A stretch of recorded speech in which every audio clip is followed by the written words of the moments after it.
Se empezó a usar en la década del 80 y realmente se popularizó en los años 90.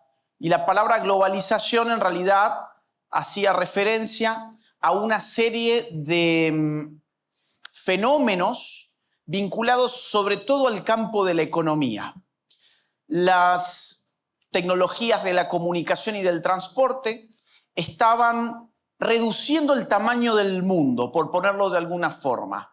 El mundo, el enorme globo, el enorme planeta Tierra, se iba convirtiendo en una pequeña aldea en cierto sentido. ¿En qué sentido? Bueno, en el sentido de que uno podía tocar un botón y mover capital de una punta a la otra punta del planeta. Podía tocar un botón y comunicarse con una persona que vivía en cualquier otro territorio nacional. Podía contratar a un trabajador a quien nunca llegaba a conocer personalmente y que vivía, por ejemplo, en la India. El empleo se podía tercerizar. Se empezó a viajar, además, mucho más que antes. Los aviones se multiplicaron, el mundo se interconectó de una nueva forma.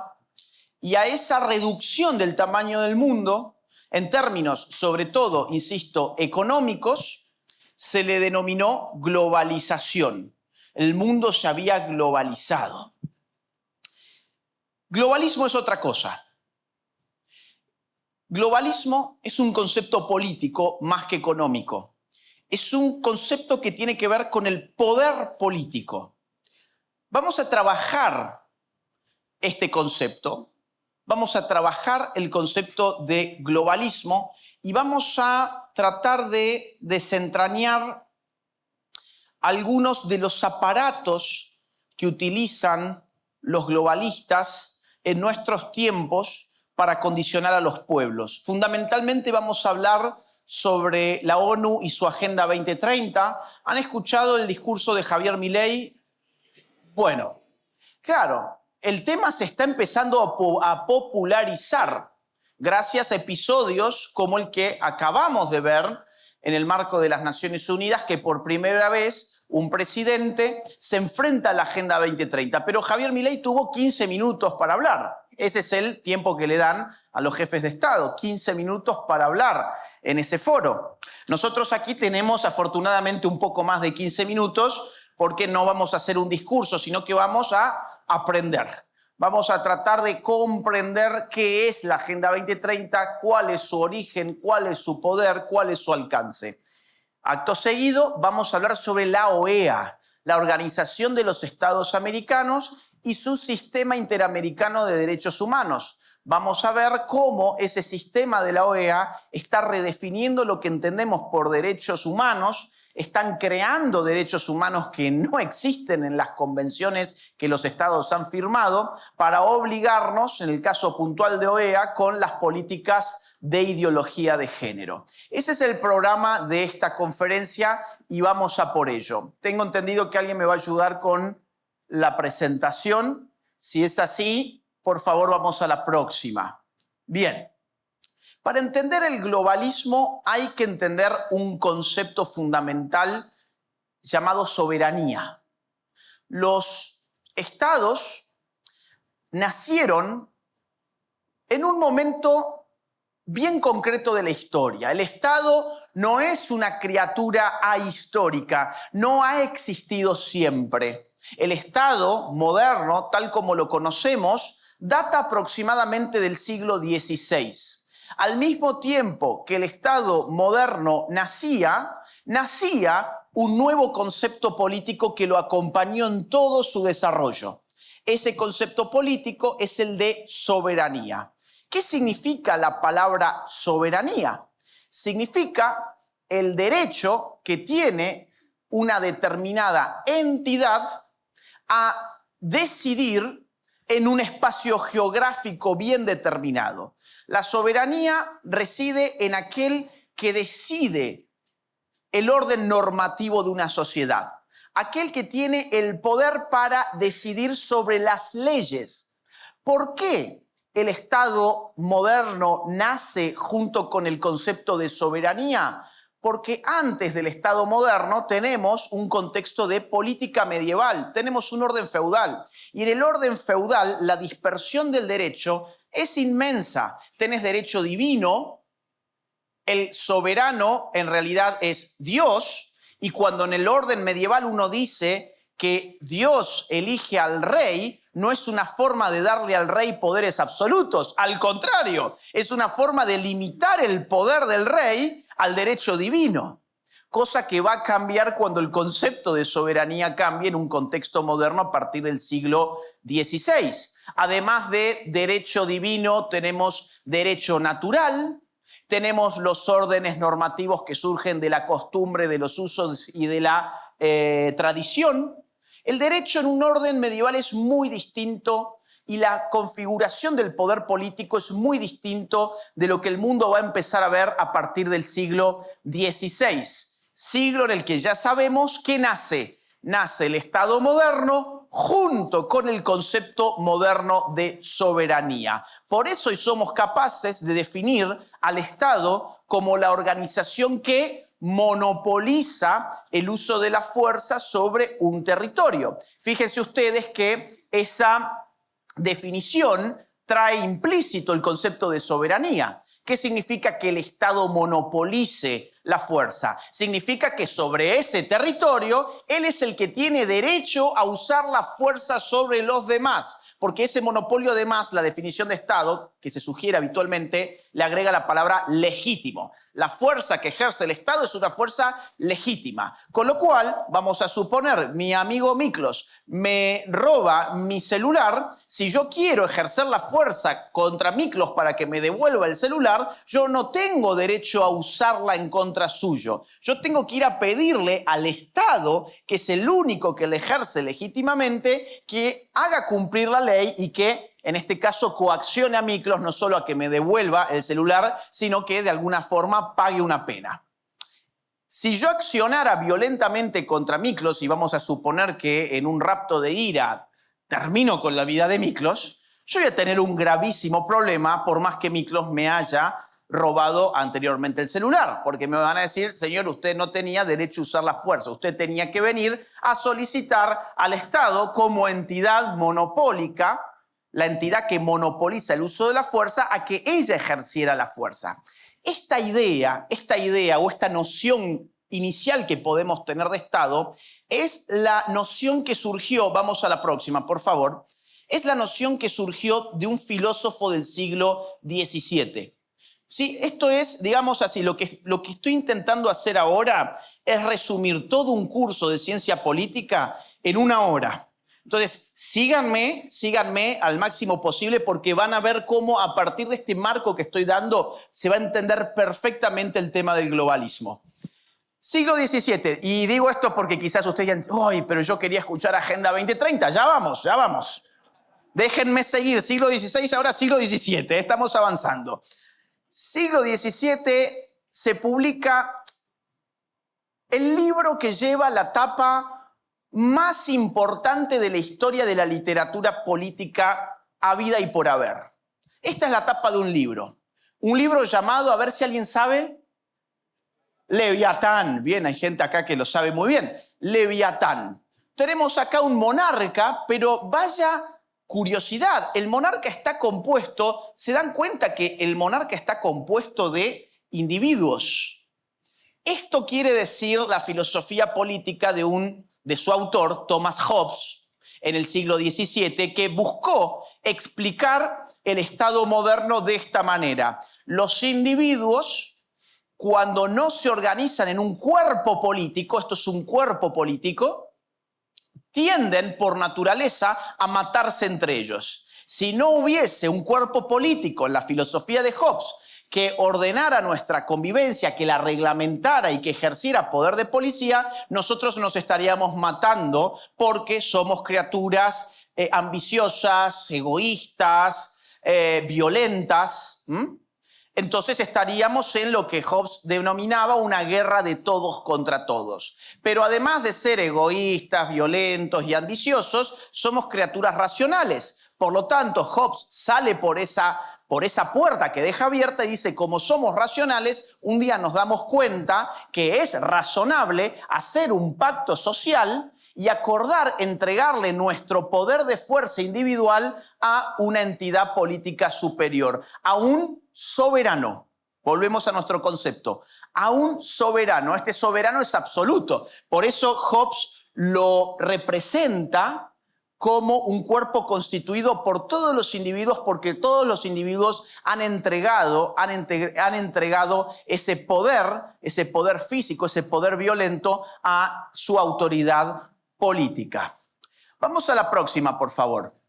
El modelo vamos atrás que voy a hablar un poquito más de esto.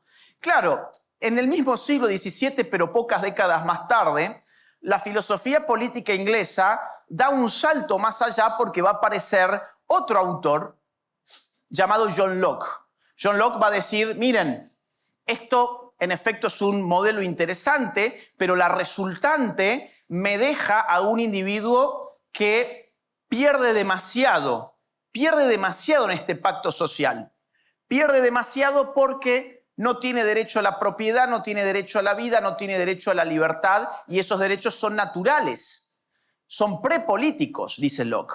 Por lo tanto, nadie puede dar en un pacto social aquello de lo que carecían en ese estado natural. Nadie en estado natural tenía derecho a violentar la vida, la propiedad y la libertad de los demás. Por lo tanto, el soberano no recibe de nosotros en el pacto social los derechos a avanzar sobre la vida, la libertad y la propiedad del resto de los ciudadanos. De esa manera, Locke redefine el contrato social de Hobbes y da vida a lo que conocemos como liberalismo clásico. El liberalismo clásico, que después tomará distintas vertientes, evidentemente, de Locke, resguarda esos tres derechos: vida, libertad y propiedad, los resguarda como derechos prepolíticos para que esta criatura que ha nacido encuentre una limitación en su avance político sobre dichos derechos. Poco después, ya en el siglo XVIII, hacia mediados del XVIII, en Francia va a surgir un filósofo político más que debemos por lo menos conocer de nombre: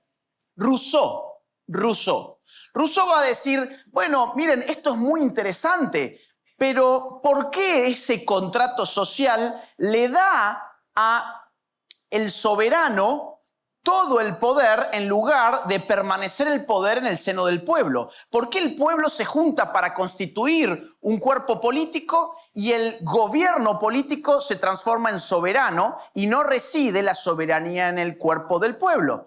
Entonces, ¿qué va a dar lugar Rousseau con esta idea? A la idea de democracia. Es muy interesante. ¿Qué les quiero decir con esto? Que nuestras ideologías políticas modernas todas giran siempre en torno al problema de la soberanía. El liberalismo piensa cómo limitarla, los autoritarismos cómo absolutizarla, los democratismos cómo devolverla al seno de una entidad abstracta y colectiva llamada pueblo. Y nuestra historia política es el fruto del devenir de este concepto político. Los conceptos políticos son criaturas vivas. Van mutando con el tiempo y no solamente indican procesos políticos, sino que son factores de esos procesos políticos. No solamente el concepto de soberanía ha indicado que aquí había un Estado absoluto. El mismo concepto de soberanía ayudó a constituir el Estado absoluto. No solo el concepto de soberanía limitada de Locke acompañó la Revolución Gloriosa de 1688, sino que vino a fundar toda una doctrina política que acompañó al liberalismo clásico. No solo el concepto de soberanía de Rousseau indicó un movimiento democrático, sino que terminó fundamentando una revolución política, la Revolución de la Francia de 1789. Los conceptos políticos son poderosos, porque la política es polémica y la polémica se hace con palabras. El concepto de soberanía va a llegar hasta un filósofo más. Este es el último, les prometo que voy a mencionar, pero es importante ya cerrar con esta genealogía. Un filósofo llamado Kant, uno de los más importantes filósofos de la historia occidental, moderna por lo menos, Kant. Kant, hacia fines del siglo XVIII, va a decir, esto es muy interesante, pero la resultante son estados-nación que quedan entre ellos en una relación de estado natural. ¿Qué significa esto? Claro, habíamos visto que antes de conformar al Leviatán a través de un pacto social, los individuos estaban entre ellos en relaciones naturales, en estado de naturaleza. ¿Y cómo es ese estado de naturaleza? A ver si me están siguiendo. ¿Qué pasa en el estado de naturaleza jovesiano? A ver si me están siguiendo, pues si no tengo que retroceder, ¿eh? Vamos. Todos se matan. Todos se matan. ¿Y qué pasa con los estados? ¿Qué hacen los estados entre ellos? Guerras. Guerras. Kant dice, bueno, esto es muy fácil. Así como todos estos individuos dijeron, pactemos para entregar nuestra fuerza a una entidad superior, y vaya si era superior, tenía la espada y tenía aquí el cetro, vaya si era superior, pues entonces que los estados para llegar a la paz perpetua, esto lo dice en un opúsculo llamado Sobre la paz perpetua, para acabar con el flagelo de la guerra, ¿qué tienen que hacer los estados? Entregar su soberanía a una entidad superior que surja del concurso de las voluntades de esos estados. ¿Me van siguiendo? Bien, bien. Vamos a la próxima. El modelo del globalismo se entiende sobre esa base. Sobre esa base. El modelo del globalismo empieza a configurarse en el siglo XX. Ya estamos cerca del XXI, ¿eh? Ya hemos avanzado mucho. Cerca del XXI. En el 20 vamos a tener 2 guerras mundiales. Después de la Primera Guerra Mundial va a haber una federación de naciones inspiradas en la filosofía de Kant que en realidad no va a servir para nada, no logra evitar la Segunda Guerra Mundial, estalla la Segunda Guerra Mundial y después de la Segunda Guerra Mundial, al su fin, 1945, ¿qué se configura? ¿Qué se crea como resultado de la Segunda Guerra Mundial? La ONU. Excelente, bien, estamos bien. La ONU. Se crea la ONU, la Organización de las Naciones Unidas. Vamos a la próxima, porque ahí está, eso es. Este es el logo, seguramente lo reconocen. La ONU se crea en principio con el propósito de evitar las guerras en el mundo. El propósito fundamental de Naciones Unidas, después de ya 2 guerras mundiales, es, muchachos, tenemos que evitar la guerra. Para evitar la guerra hay que dar lugar a una organización de tipo global. Pero en esta organización no todos van a tener el mismo poder. Acá en realidad el poder real va a recaer incluso formalmente, jurídicamente, sobre 5 naciones. Esas 5 naciones son Estados Unidos, China, ahora Rusia, digo ahora porque en ese momento era la Unión Soviética, Reino Unido y Francia. ¿Bien? Ustedes dicen, bueno, pero ¿y Alemania? ¿Cómo no está? No, claro, es que Alemania había perdido la Segunda Guerra Mundial. Y la ONU, vamos a la próxima, en su carta constitutiva va a definir los propósitos. Claro, el primero, síganme con esto, es mantener la paz y la seguridad internacionales. Bueno, muy bien, es un objetivo muy loable. Pero cuando avanzás al tercer objetivo del artículo 1, nada menos que el artículo 1, ya la cosa empieza a cambiar un poquito. Realizar la cooperación internacional en la solución de problemas internacionales de carácter económico, social, cultural o humanitario y en el desarrollo y estímulo del respeto de los derechos humanos. Bueno, ahí ya entramos en otros ámbitos, ya no nos quedamos solo en la seguridad y en la paz, sino que me aparece la economía, la sociedad, la cultura y el derecho. ¿Qué está haciendo la ONU en su Carta Constitutiva? Está abriendo la puerta a un sistema basado en una pluralidad siempre creciente de organismos especializados que van a ir desarrollando una voluntad de dominio global. Amparados en esta idea, bueno, no solamente estamos para asegurar la paz y evitar la guerra. Estamos también aquí para encargarnos de asuntos económicos, sociales, culturales y jurídicos. Vamos a la próxima, por favor. Miren el artículo 55. Con el propósito, esta es la Carta Constitutiva de Naciones Unidas, con el propósito de crear las condiciones de estabilidad y bienestar necesarias para las relaciones pacíficas y amistosas entre las naciones, basadas en el respeto al principio de igualdad de derechos y a la libre determinación de los pueblos, la organización promoverá niveles de vida más elevados, trabajos permanentes para todos, condiciones de progreso y desarrollo económico y social. Bueno, ya como que estás cubriendo demasiados ámbitos más allá del asunto de la paz y de la guerra. Estás hablando de que a través de tu organización vas a promover niveles de vida de determinada calidad, trabajos, condiciones de progreso, desarrollo económico, social, la solución de problemas internacionales de carácter económico, social y sanitario, y otros problemas conexos. Me aparece otro ámbito aquí, la salud.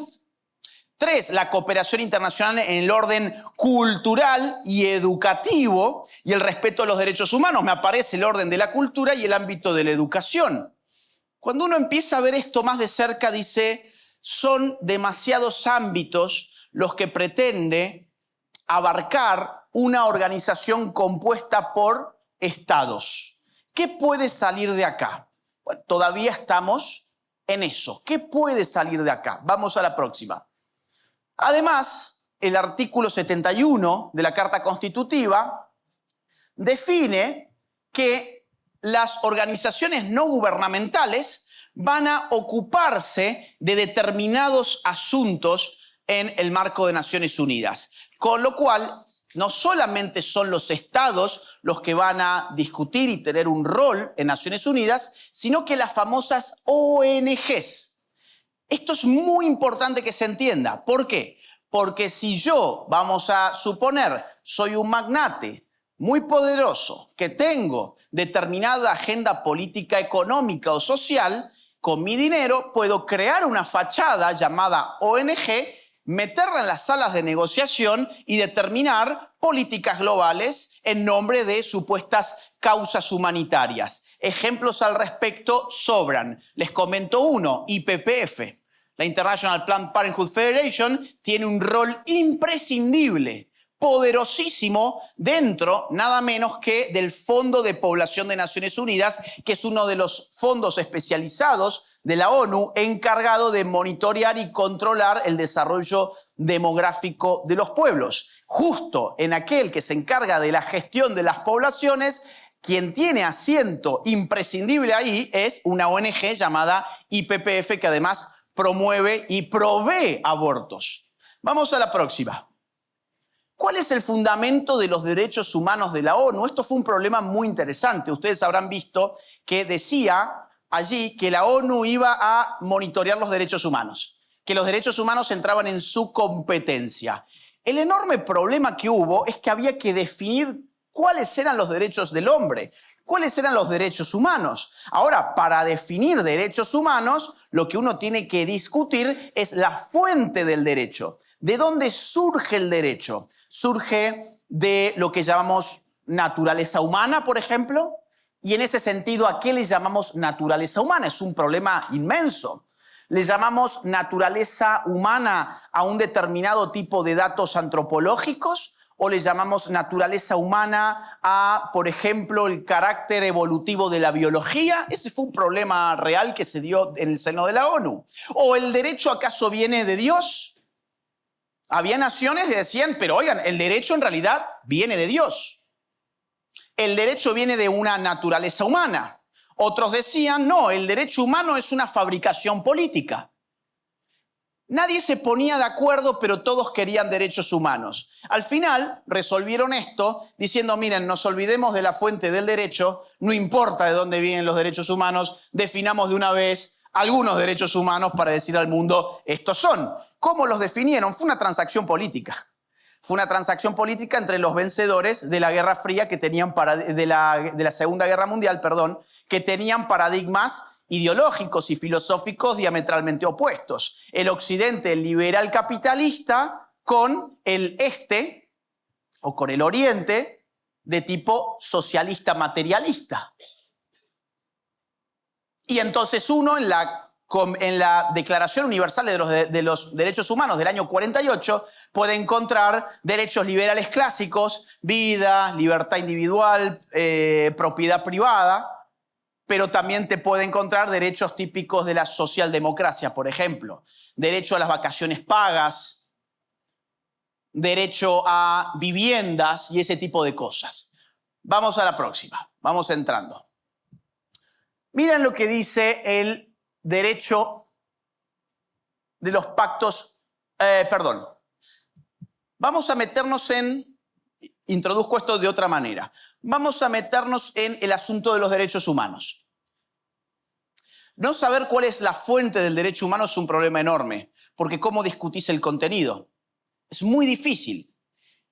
Ese gris o esa ambivalencia, esa cosa gelatinosa de la interpretación del derecho, le ha permitido a los lobbies que son nuestros enemigos, redefinir derechos, incluso a contrapelo de la letra escrita de los tratados internacionales que nuestros estados han firmado. Por ejemplo, este es el Pacto de los Derechos Políticos y Civiles, un tratado de derechos humanos.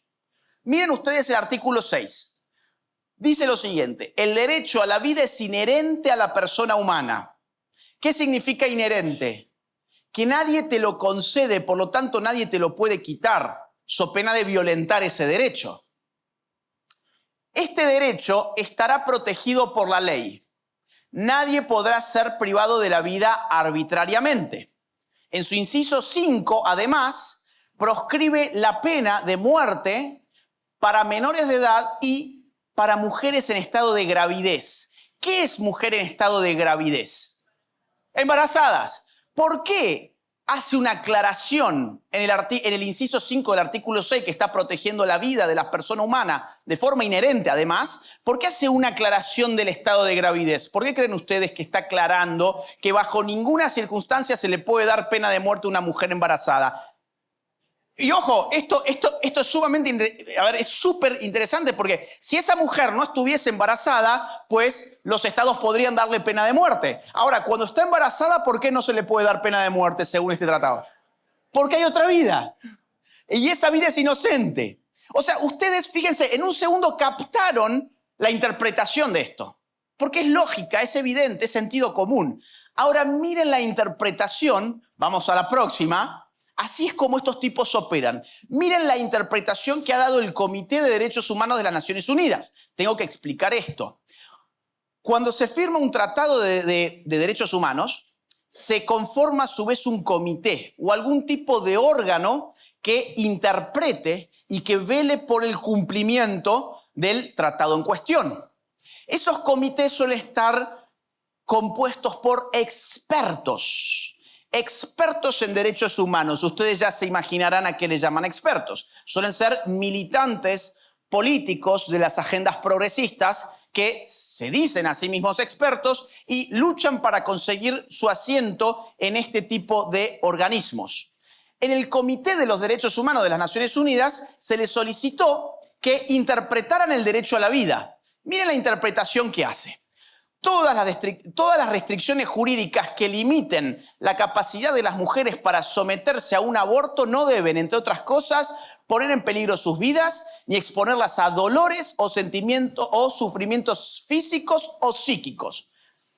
Claro, lo que están haciendo en realidad es abrir la puerta al aborto en el nombre de evitar sufrimientos físicos o psíquicos. En realidad, cualquier mujer que ha pasado por un embarazo y las que no han pasado también, saben perfectamente que el embarazo es doloroso, el parto es doloroso y que la psiquis va a los tumbos. Va a los tumbos. El estrés, la ansiedad, y esto incluso tiene explicaciones fisiológicas. Las hormonas están alocadas. Con lo cual, si el asunto es sufrimiento físico o psíquico para abrir la puerta al aborto, eso es lo que el comité está intentando hacer. Además, en la misma observación general, dice lo siguiente, que el comité prohíbe a los estados aplicar sanciones penales a las mujeres que se someten a un aborto o a los médicos que las asisten para hacerlo. En la práctica has despenalizado por completo el aborto en nombre del derecho humano a la vida. Porque esta es una interpretación sobre el pacto de los derechos civiles y políticos que veíamos que veíamos en la anterior, que protege la vida de una manera clarísima. Veíamos incluso el sentido de la defensa, la interpretación que podíamos hacer. Ahora, en nombre de los derechos humanos, no podés aplicar sanciones penales ni a la mujer que se hace un aborto, ni al médico que se lo hace. Fíjense cómo van reinterpretando. Esto es apenas un botón de muestra. Podría darles miles más. Sé que el aborto es un tema candente. Hoy es el segundo tema más importante en la política de los Estados Unidos, en la campaña de Estados Unidos. Es decir, no es que traigo este tema simplemente pues sea un fanático de no sé qué. No, es que es un tema político candente. Fíjense cómo cambian los globalistas, incluso lo que está escrito de manera tan clara en los derechos, en los convenios de derechos humanos. Vamos a la próxima. Bueno, ya vamos a ver el mismo tipo de ejemplo, pero con el derecho humano en el marco de la OEA. Eso es la ONU. La ONU, ¿qué es? Es una organización global donde concurren todos los estados del mundo, o idealmente todos. ¿Cuántos son? 193. La ONU originalmente y propagandísticamente dice haber nacido para garantizar la paz y la seguridad en el mundo. Lo que les acabo de mostrar es que en su carta constitutiva ya vemos que la ONU se arroga a sí misma una serie de ámbitos muy distintos de simplemente garantizar la paz. Te habla del trabajo, de la economía, de la cultura, de la salud, de la educación y del ordenamiento jurídico. Estamos yendo mucho más allá del problema de la seguridad y de la paz. Y la ONU con el tiempo se ha ido expandiendo. Ha ido pidiendo más y más atribuciones a los estados. La ONU, otro dato muy importante para que ustedes comprendan su naturaleza, no es una organización enteramente pública porque los capitales que le financian no solamente son de carácter público, sino también privados. Y esa apertura que ha hecho su sistema a la ONG como actor con un rol muy importante en la definición de sus agendas, responde a la privatización de la política internacional, porque son ciertamente aquellos que poseen determinado capital los que pueden configurar las ONGs que terminan ingresando en las salas de negociación de la ONU. La ONU, en el año 2000, vamos a entrar en Agenda 2030. Esto es simplemente una explicación para que estemos todos en la misma página. Vamos a entrar con esto que acabo de explicar en Agenda 2030. La ONU en el año 2000 lanzó algo llamado Objetivos de Desarrollo del Milenio. Los Objetivos de Desarrollo del Milenio fueron lanzados al mundo en el año 2000 y debían cumplirse a más tardar para el año 2015. ¿Cuántos objetivos eran? 8. Esos objetivos siempre están muy bien redactados, son hermosos, una especie de carta a Papá Noel, ¿no? ¿Cómo dice acá? ¿Santa Claus o Papá Noel? Bien, como en Argentina. Bien. No, es que en cada lugar donde doy una conferencia tengo que estarme adecuando al lenguaje. Pero acá también le dicen palta a la palta y no aguacate. Así que viene, tenemos otra más. Bien. Yo tengo ya una mezcla del español que cuando voy a mi casa digo, ay, qué ganas de ir a la piscina. Se me matan de risa, porque decimos pileta en Argentina. Bueno, bien. Año 2000. 8 objetivos. Carta a Papá Noel. Erradicar la pobreza. Acabar con el hambre. Escolarización universal. Salud universal. Bueno, ¿dónde firmo? ¿Está bien? Firmo. Sí, bien. Pero ¿cómo? El problema no es tanto el qué, es cómo. Todos estamos de acuerdo. Ningún político va a ganar una elección diciendo yo no voy a combatir el hambre. Yo no voy a combatir la pobreza. Yo no voy a luchar por un sistema educativo mejor o un sistema sanitario mejor. Uno perdería de inmediato la elección. Esos objetivos van de suyo. Es una forma de tomarnos el pelo de alguna manera. Es como si los pueblos por sí mismos no pudieran ponerse esos objetivos. Los pueblos por sí mismos se ponen esos objetivos. No hace falta ir a firmarlos a la ONU para decir queremos tener menos personas en situación de calle, queremos tener más personas escolarizadas. Pero la ONU monta este circo, ya van a entender por qué. Monta este circo, los pueblos los pueblos no, van burócratas de cada estado y firman esos convenios. Llega el año 2012. ¿Qué se imaginan ustedes? ¿Los objetivos del milenio se cumplieron o no se cumplieron? No, estaban cerca de cumplirse. ¿Qué se imaginan? Muy lejos, pero no muy lejos, abismalmente lejos. ¿Qué hacen en el año 2012 entonces? En el marco de la conferencia Río +20, Río +20 se llama así porque fue en Río y porque 20 años antes, en Río 1992, la ONU había celebrado una conferencia de medio ambiente en Río de Janeiro, en Brasil, y ahora la celebraban 20 años después. El secretario general dice, oigan, la realidad es que los objetivos del milenio no se van a cumplir para el año 2015, pero no se preocupen, esta es una oportunidad. Es una oportunidad para redefinir esta agenda de cara al año 2030. Ese es el origen de la Agenda 2030. Y para redefinir esa agenda tenemos un mecanismo muy inclusivo, dice el tipo. De verdad, esto no es una parodia. De verdad, usa esas palabras. Un mecanismo muy inclusivo. Vamos a proceder de esta forma.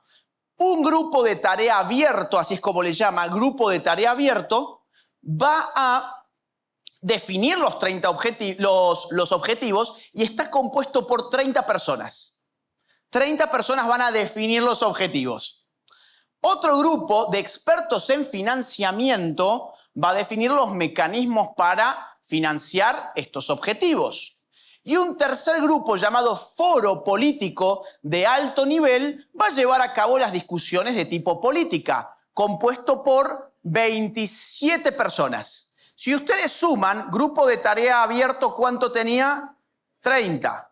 Grupo de expertos en financiamiento, 30. Foro político de alto nivel, 27. 87.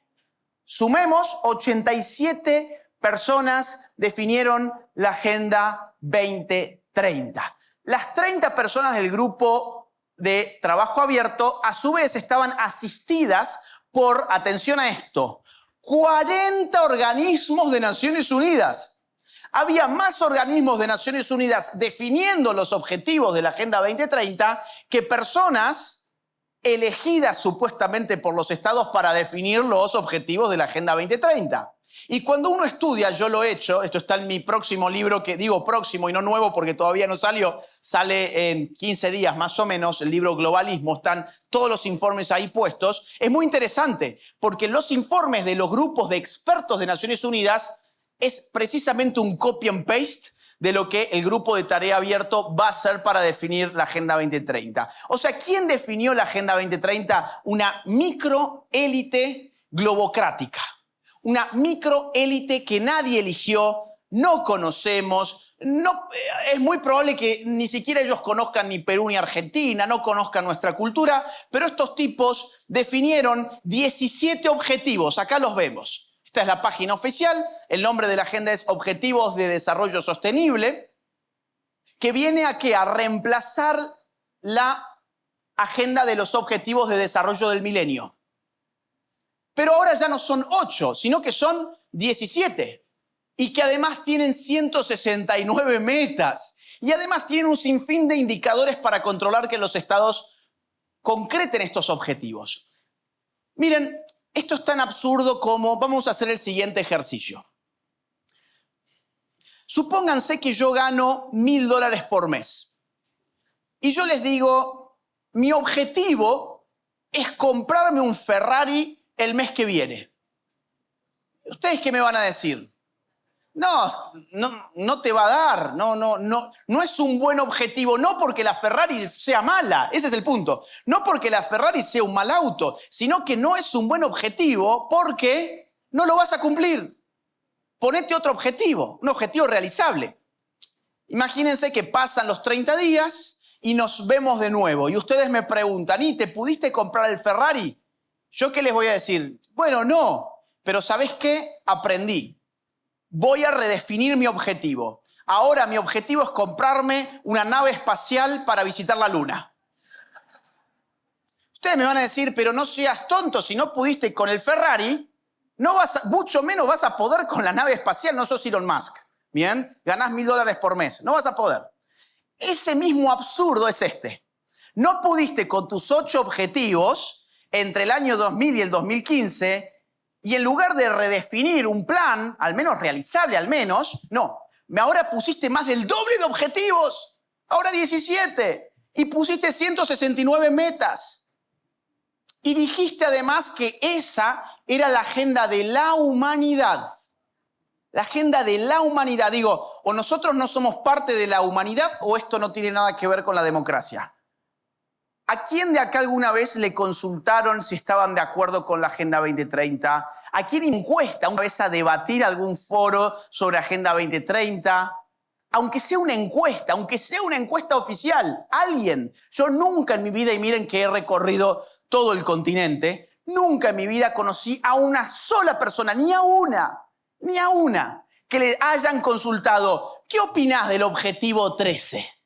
¿Qué opinás del objetivo 14? Ni siquiera que le hayan invitado a definir algo, aunque sea que le hayan preguntado. La realidad es que el 99,99% y más también de la población mundial no conoce nada de esto. Pero esto, por alguna perversión globocrática, se ha dado en llamar a sí mismo como la agenda de la humanidad. Y la humanidad tiene que cumplirlo, porque claro, ¿cómo vas a estar en contra de la salud y el bienestar? ¿Cómo vas a estar en contra de hambre cero? No es que estemos en contra, es que atrás de esa agenda me estás metiendo otra cosa. Esto es una presentación a prueba de tontos. Esta es la carta a Papá Noel. Este es el cohete espacial que te pensás comprar con $1.000 por mes. Esto es a prueba de tontos, porque lo que viene por detrás es una trampa. ¿Cuál es la trampa? La trampa es que esto tampoco se va a cumplir y en breve te van a pedir más financiamiento y más poder y más instituciones internacionales y más cesión de soberanía nacional. Esto ya pasó, es la lavada de cara de la agenda del milenio y ahora, hace 3-4 días, que tuvo lugar en la ONU. La cumbre del futuro. ¿Qué es la cumbre del futuro? La cumbre del futuro es la lavada de cara de la Agenda 2030 de cara ahora a su fracaso en el año 2030. Faltan 5 años para el 2030, ya estamos cerrando el 2024. Y les cuento algo, según la propia ONU, en informe especial del año 2023, todos o prácticamente todos estos objetivos hoy están peor evaluados que en el año 2015 cuando empezó la agenda. Todos estos, no todos, hay algunos que simplemente no se han movido, pero la mayoría está peor. Por ejemplo, hambre cero. ¿Sabían ustedes que hoy hay más personas con hambre que en el 2015 cuando esta agenda se lanzó? O por ejemplo, el objetivo 17 que tenía que ver con reducir las guerras. Hoy tenemos más guerras que en el año 2015. Y así sucesivamente. La escolarización, el daño que generó la pandemia, gestionada a su vez por Naciones Unidas, a nivel educativo, ha tenido consecuencias tremebundas al día de hoy, lo que se ve en los indicadores de la propia Agenda 2030, que estamos peor que en el año 2015. Claro, haber dejado a los chicos sin clases prácticamente 2 años o con parodias de clases a través de Zoom, que supuestamente eran lo mismo, no ha sido gratuito. Hoy la gente está peor que en el año 2015. Entonces, ¿esta gente qué hace? Se reúne en la cumbre del futuro y dice, esto va a fracasar, pero no se preocupen, vamos a definir una nueva agenda para el 2045. Y ahora necesitamos más poder de ustedes, más compromiso de los pueblos, más compromiso de las naciones, más fuentes de financiamiento. Y además radicalizan todavía más esos objetivos. Ahora han agregado objetivos indigenistas, por ejemplo, que aquí no estaban. El objetivo indigenista tiene que ver con promover el respeto de las normas que provienen de la tradición de los pueblos indígenas. Con lo cual, en tu estado no rige la ley sobre un conjunto de personas que se empiezan a regir por su propia normativa. Pero ¿qué era la soberanía? La soberanía era unidad de poder jurídico. Era la capacidad de imponer una ley en un territorio. Y ahora los pueblos indígenas van a tener que, digamos así, regirse por su propia ley, con lo cual el Estado ya no va a ser soberano sobre los pueblos indígenas. Ahora, cuando hay que subsidiar, abrir las escuelas, cuando hay que abrir los hospitales, ahí sí quieren ser parte del Estado. Otra cuestión que no estaba en Agenda 2030 y que van a agregar ahora en Pacto del Futuro es el problema de las redes sociales. Controlar redes sociales en nombre del combate contra la desinformación y los discursos de odio. Claro, ustedes saben que los políticos se caracterizan por siempre haber sido amigos de la verdad. Y entonces ellos se autoatribuyen el derecho de decir dónde está la verdad y dónde está la mentira. Y además los políticos son todos amigos del amor. Entonces ellos se atribuyen el derecho de decir qué es un discurso de odio y qué no es un discurso de odio. Miren ustedes cómo está encriptada la Agenda 2030. Vamos a retroceder un puntito. Vamos a la próxima. Claro, ustedes van a ver, insisto, títulos muy bonitos, no estamos en contra de esto. El problema es el cómo, el problema es qué trae detrás. El objetivo número 5, por ejemplo, se llama igualdad de género. Objetivo de igualdad de género.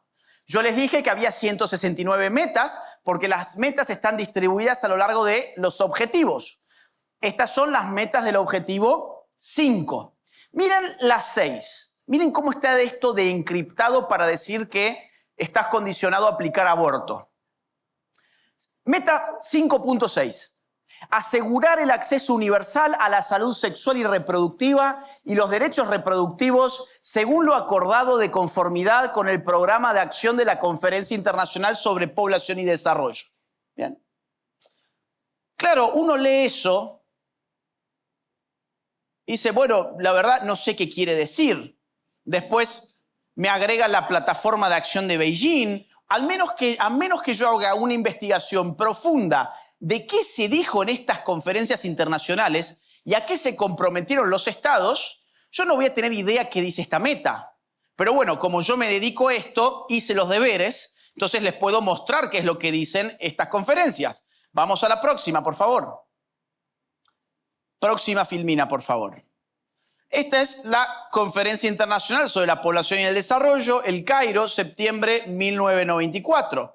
Esta conferencia empieza diciendo, miren, tenemos una situación de crecimiento poblacional que debemos atender cuanto antes, hay que disminuir el crecimiento de la población porque en los próximos 20 años tendremos 3 escenarios posibles. 7.100 millones de personas en el mundo, 7.500 millones de personas en el mundo o 7.800 millones de personas en el mundo. Según los expertos de la ONU, lo que tenemos que hacer es comprometernos a políticas públicas para disminuir el tamaño del crecimiento poblacional a los efectos de que no se cumpla la hipótesis de máxima y que sí se cumpla la de mínima. Entre esas medidas, miren lo que dice la 7.16. Para el año 2015, los estados deberán tratar de proporcionar acceso universal a una gama completa de métodos seguros y fiables de planificación de la familia y a servicios conexos de salud reproductiva que no estén legalmente permitidos. Qué curioso. La ONU diciéndote qué debe ser ley y qué no debe ser ley en tu territorio. Esto es una violación flagrante al principio de soberanía nacional y a los principios de la democracia representativa. Porque si vivimos en democracia, ¿quién hace la ley? Bueno, el representante del pueblo.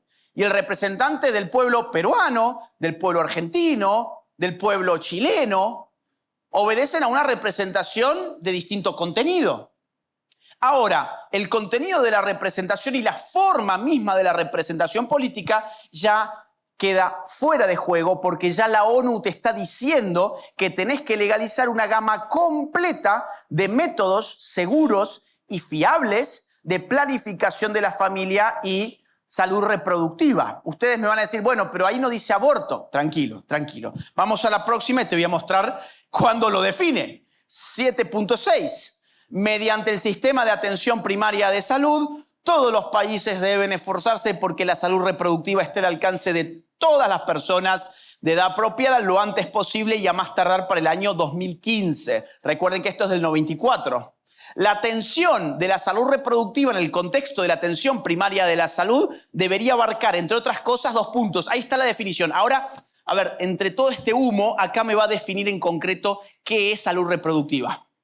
Asesoramiento, información, educación, comunicaciones, servicios, bla, bla, bla, bla. Interrupción del embarazo. Entre tanta palabrita bonita, finalmente te lo dicen. Interrupción del embarazo es una parte fundamental de lo que ellos llaman salud reproductiva. Con lo cual, conclusión, ¿qué pidió la ONU en el año 94? Abortos. ¿Para qué? Para disminuir población. El problema de esta conferencia era el tamaño de la población mundial. Si estás pidiendo abortos es precisamente para disminuirlo, no para aumentarlo.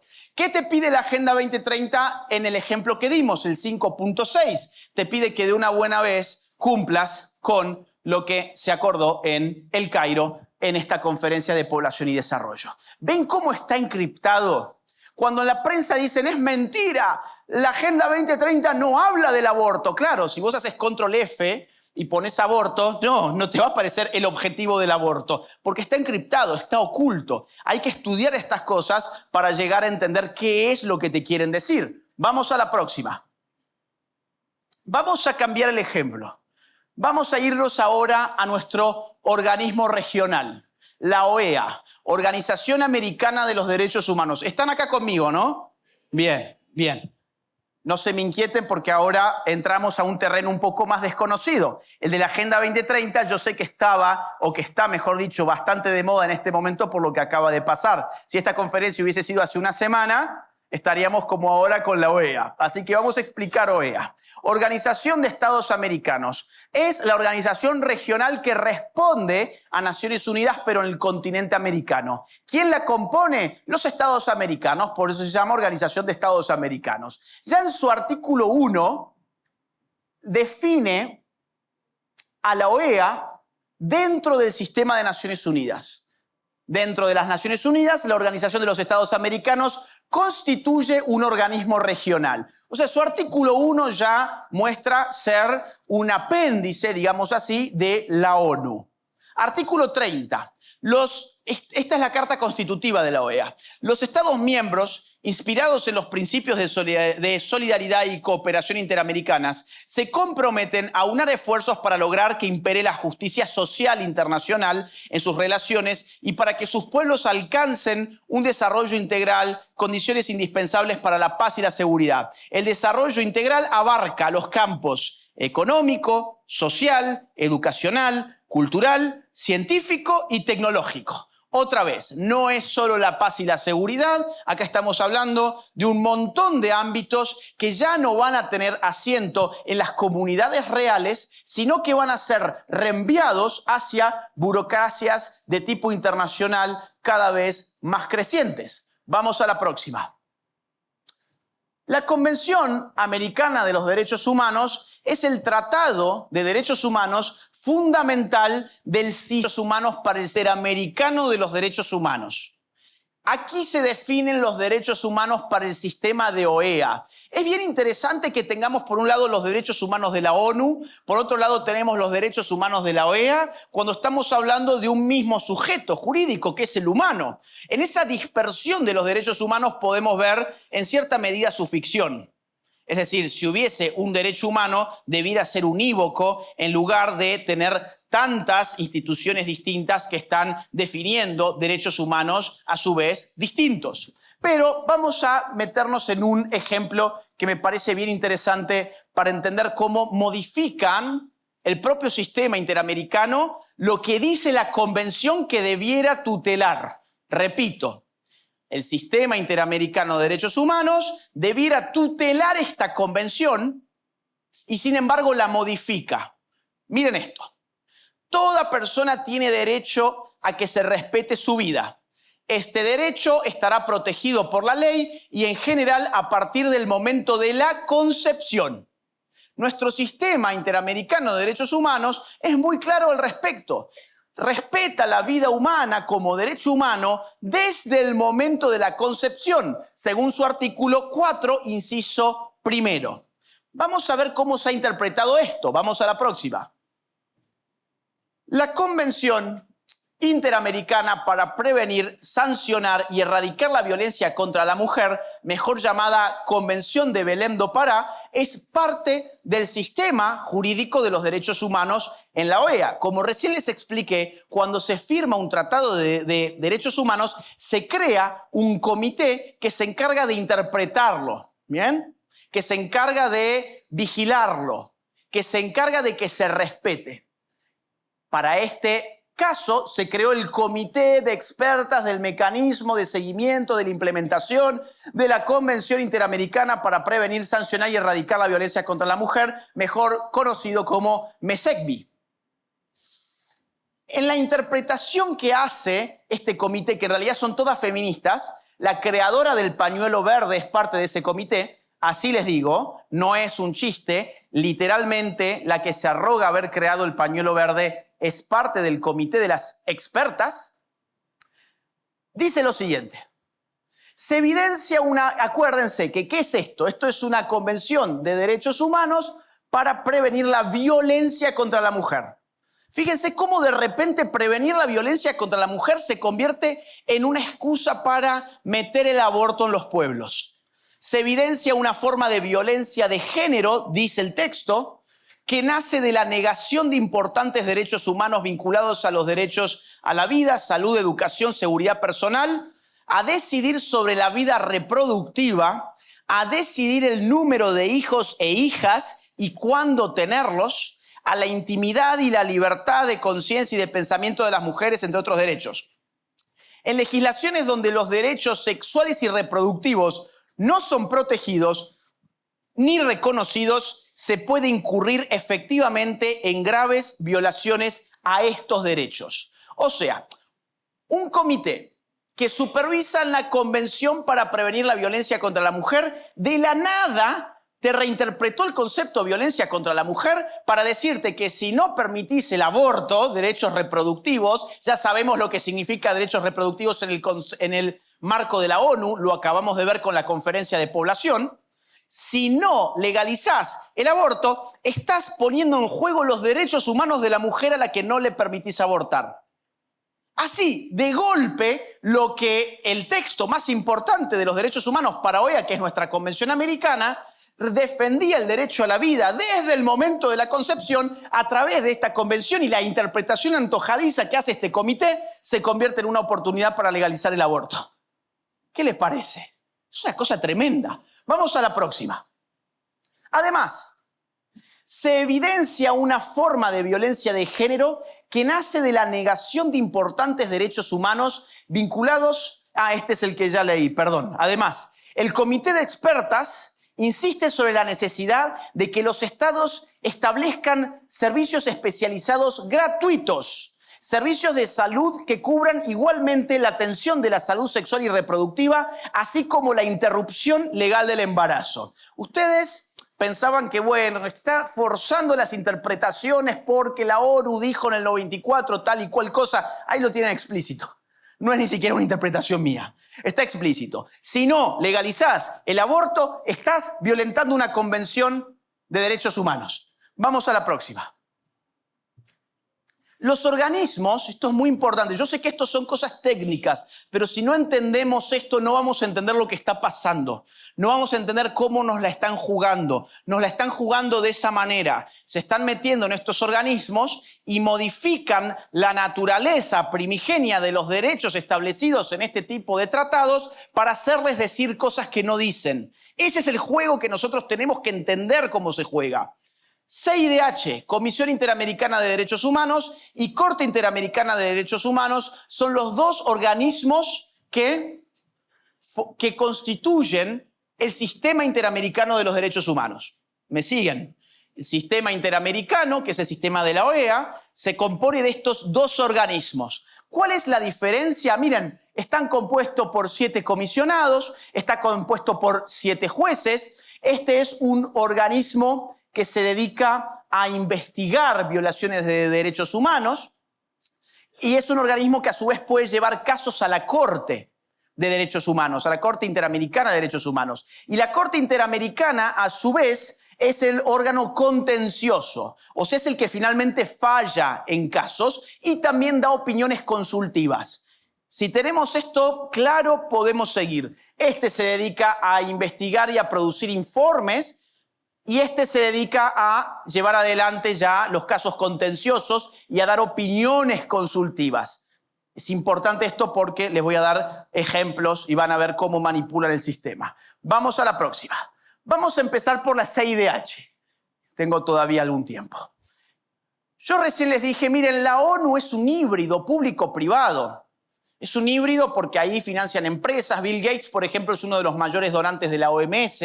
Bueno, en el caso de nuestro sistema interamericano de derechos humanos, es también un híbrido muy curioso porque no solo está financiado por los fondos de la OEA, sino que cualquiera se mete a financiar la Comisión Interamericana de los Derechos Humanos. Este es su gráfico de financiamiento del año 2022, por ejemplo.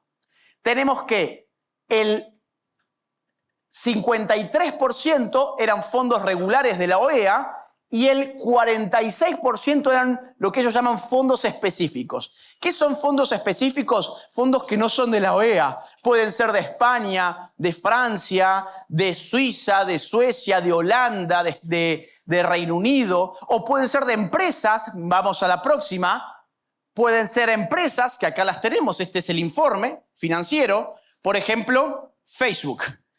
Facebook es una empresa que pone plata en nuestra Comisión Interamericana de Derechos Humanos. La Fundación Ford, una de las fundaciones globalistas más poderosas, financia la Comisión Interamericana. Google financia la Comisión Interamericana. O, por ejemplo, fundaciones LGBT como Arcus. Arcus es una de las más poderosas fundaciones promotoras de ideología de género, pone también dinero en la CIDH. O, por ejemplo, países que ni siquiera son americanos. Francia, Irlanda, Italia, Mónaco, Países Bajos, Noruega, España, Suiza. En el año 2022, todos esos países desembolsaron dinero en la Comisión Interamericana. Ustedes me dirán, ¿pero por qué?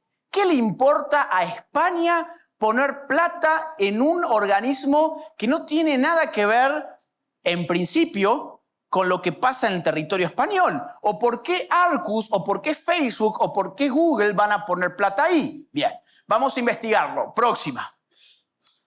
Esta es la Corte Interamericana de los Derechos Humanos, el otro organismo, el contencioso. Tenemos una distribución bastante similar, un poquito menos exagerada, pero tenemos todavía en la torta una enorme cantidad, un 35% prácticamente, de dinero que no viene del fondo regular de la OEA, sino de actores externos a la OEA que tienen sus intereses porque si no tuvieses tu interés, ¿por qué estás dándole plata? Vamos a la próxima. Con eso en mente, vamos, así como recién vimos cómo nos reinterpretaban el tema del aborto a través de la ONU, vamos a ver ahora cómo nos reinterpretan el tema sexual y de género a partir de la OEA. Estos son los ejemplos que yo les quiero traer hoy. Este es un informe llamado Violencia contra Personas LGBTI del año 2015, producido ¿por quién? Por la CIDH, por la Comisión Interamericana de los Derechos Humanos, que incluso ha pintado su logo de banderas LGBT. ¿Por qué es importante lo que dice un informe de la CIDH? Porque después la Corte IDH, cuando debe resolver, tiene estos informes como fuente de interpretación del derecho. ¿Bien? Esto genera lo que se llaman estándares de derechos humanos. Miren algunas de las cositas que dice este informe. A ver, ¿a qué les suena? Las sociedades en América están dominadas por principios arraigados de heteronormatividad, cisnormatividad, jerarquía sexual, los binarios de sexo y género y la misoginia. Así empieza el informe. Uno dice, pero estos tipos, ¿quiénes son? Son militantes LGBT los que los están escribiendo. Además usan esa jerga que no es una jerga que sea propia del sistema interamericano de derechos humanos. Esos conceptos no son de uso frecuente, ya van a ver por qué los usan. Los Estados miembros de la OEA deben, entre el cual está Perú y está Argentina y están los Estados de América, los que no se agarran de esto, ¿saben quiénes son? A ver, hay un país que estas cosas las descarta de plano. No, otro. Estados Unidos. Estados Unidos no va a poner en juego su soberanía por estos pervertidos. Por más que después utilicen esas políticas hacia adentro, obviamente. Ellos después las imponen a su propio modo, pero no le van a ceder poder a 7 comisionados. Los Estados miembros de la OEA deben adoptar un marco legal que proteja específicamente a las personas de la discriminación basada en la orientación sexual, la identidad de género y la diversidad corporal. O sea, te está mandando a modificar tu legislación. Te está mandando a modificar tu legislación en virtud de estas categorías: orientación sexual, identidad de género y diversidad corporal. Son categorías que no forman parte de ninguno de los tratados de OEA. No forma parte de la Convención Americana de los Derechos Humanos, por ejemplo, que incluso cuando se redactó toda esta parafernalia lingüística ni siquiera existía.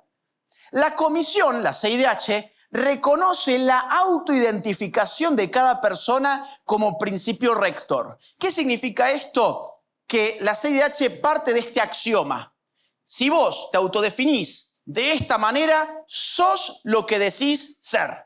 La autoidentificación es tu identidad. No importa ninguna característica que emerja de la propia realidad. No importa, la realidad está vedada. Todo lo que importa es tu autoidentificación.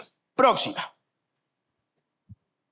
De conformidad con los... Esto es muy importante, atención máxima. De conformidad con los principios de Yogyakarta, la identidad de género es la vivencia interna e individual del género tal como cada persona la siente profundamente, la cual podría corresponder o no con el sexo asignado al momento del nacimiento. O sea, el sexo ya no es un dato de la realidad. El sexo es una asignación que ha hecho el médico y que ha acompañado la sociedad cisnormativa y heteronormativa de la cual nos hablaban ayer. La tengo con ayer. En la anterior, en la filmina anterior,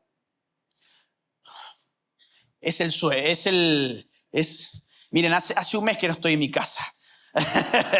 Y ya el sueño te empieza a pegar Entonces, claro, el género pasa a ser una vivencia íntima que se siente profundamente y que no tiene conexión con algo llamado sexo, que tampoco es un dato natural, sino que es una asignación. ¿De dónde surge esto? ¿De dónde surge? De lo que hemos leído. ¿Cuál es la fuente de esta explicación? A ver, los que estén más despiertos que yo. ¿Cuál es? ¿De dónde surge? ¿Qué cita? ¿Qué cita como fuente de esto? Está en el texto. Ahí está, los principios de Yogyakarta. De conformidad con los principios de Yogyakarta, la identidad de género es esto y aquello. ¿Qué son los principios de Yogyakarta? Ustedes dirán, es un tratado internacional que celebraron los estados. Es un documento que firmaron un par de lunáticos LGBT que no tienen ninguna obligatoriedad jurídica, no tiene entidad jurídica. Es como que nosotros ahora, digamos, hacemos los principios de Lima y después mañana la CIDH dice, como dicen los principios de Lima, tal y cual cosa. No es serio, no es serio. Los principios de Yogyakarta es un documento hecho por el lobby LGBT donde establece estas definiciones. Además, no solo van a tomar las definiciones de este tipo de militancias, como las que se cristalizan en los principios de Yogyakarta, sino que también te dicen lo siguiente: la comisión toma nota del desarrollo del componente sexo como construcción social en la literatura académica queer e intersex. O sea, básicamente lo que diga Judith Butler y ese tipo de gente es lo que les da el sistema categorial y el nudo de su discurso a la Comisión Interamericana. Existe, y claro, como surge de los principios de Yogyakarta y de la literatura queer, miren este párrafo porque es tremendo. Existe amplia documentación sobre la existencia de dos espíritus y diversas sexualidades ancestrales en grupos y pueblos indígenas antes de la colonización. Las personas dos espíritus tienen tanto espíritu masculino como espíritu femenino. O sea, ahora hay un nuevo género llamado dos espíritus, que es que estás atravesado por una especie de espíritu trans o algo más o menos así. Y claro, cuando tu base es la literatura académica queer, que es una literatura que ha sido burlada de una manera tremenda, hay académicos que se han jugado el pellejo, por ejemplo, los que escribieron Teorías Cínicas, es un libro que salió hace algunos años, empezaron a mandar literatura queer a revistas queer en broma. Entonces, por ejemplo, hacían papers académicos donde decían que la violación de los perros, que la cópula de los perros en los parques en realidad eran violaciones y que eso era parte del sistema heteronormativo. O, por ejemplo, perdón digamos el lenguaje, pero estas cosas hay que hablarlas así. O, por ejemplo, que los heterosexuales teníamos terror anal. Teníamos terror anal y que eso era parte de la homofobia si alguien no estaba dispuesto a introducirse un juguete sexual. Eso que lo escribieron en broma, fue publicado como literatura académica queer y después salieron a decir los autores, oigan, esto es un chiste, es una broma, y tuvieron que quitar las publicaciones de las revistas académicas. Bueno, digamos, esa es la seriedad de la academia hoy, eso es lo que les quiero decir. Claro, y esto surge de dos espíritus, por ejemplo. Vamos a la próxima. Sigue, aguántenme un poquito porque esto se pone mejor.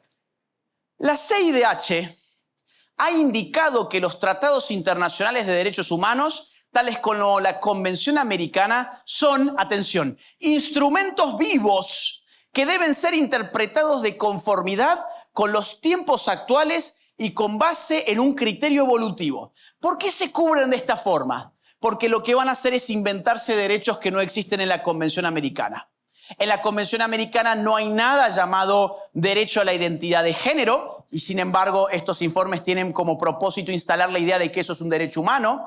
Tampoco existe nada llamado matrimonio entre personas del mismo sexo, todo lo contrario, ya vamos a ver el caso. Estos tipos tienen que distorsionar la Convención Americana bajo un pretexto. ¿Cuál es el pretexto? Decir que son instrumentos vivos, o sea, que cambian con el correr del tiempo y con base a un criterio evolutivo. ¿Quién determina por dónde pasa la evolución? ¿Quién determina cuál es el espíritu de los tiempos actuales? 7 comisionados. 7 comisionados que nadie de nosotros escogió, no los conocemos, no sabemos quiénes son, pero estos tipos son los que van a repensar la Convención Americana y su contenido en términos de algo que llaman tiempos actuales y criterio evolutivo. Bien. La CIDH ha señalado que las declaraciones públicas, atención porque ahora entramos ya en materia de qué deben hacer los estados. ¿Qué deben hacer los estados con todo esto?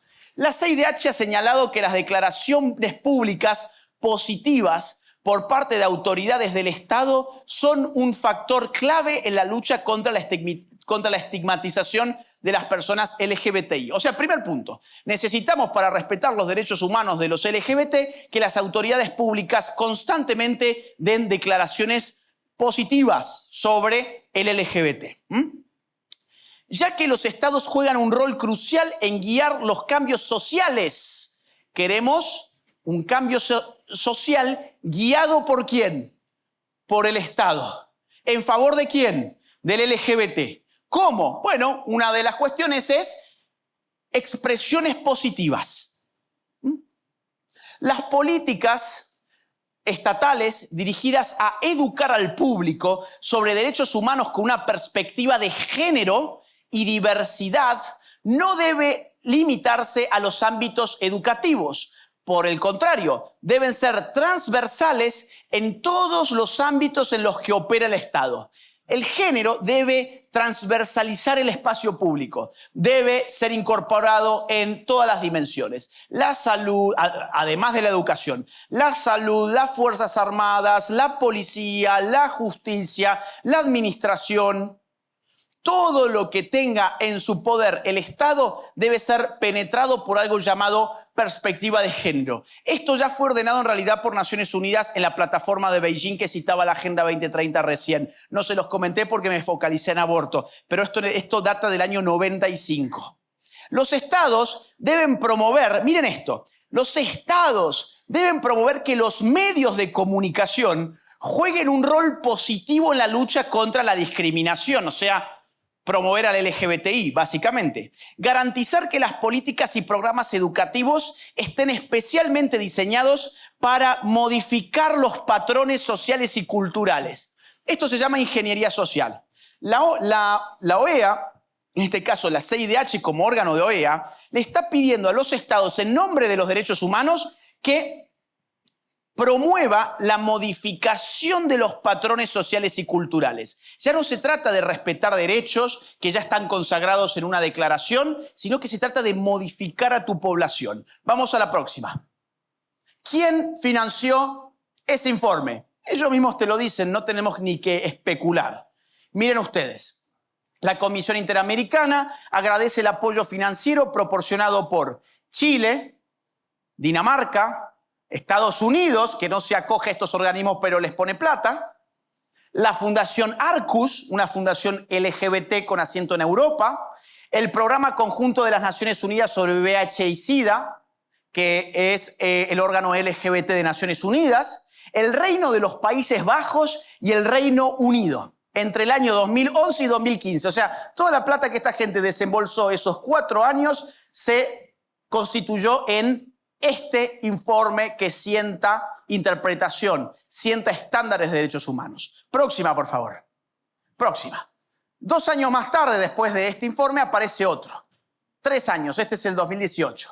Reconocimiento de derechos de personas LGBTI. ¿Qué dice este informe? Muy rápido. En relación con la obligación de los estados de adoptar leyes que reconozcan el derecho a la identidad de las personas trans, denominadas leyes de identidad de género, la CIDH reitera que dichas leyes deben permitir que las personas trans tengan acceso a documentos de identidad acorde al género con el cual se identifican, lo cual debería incluir no solo el cambio de nombre, sino el componente sexo, además de no ser patologizantes. Asimismo, la Comisión considera que los procedimientos respectivos deben ser de fácil acceso, idealmente administrativos. Finalmente, la CIDH considera que el reconocimiento de la identidad de género no debería estar supeditado a la realización de procedimientos de reafirmación de la identidad de género, tal como cirugías de reafirmación y o tratamientos hormonales. O sea, la CIDH no solo te dice, tenés que legalizar el cambio de género, tenés que implementarlo muy rápidamente, tiene que ser gratuito, sino además que la persona con su solo decir,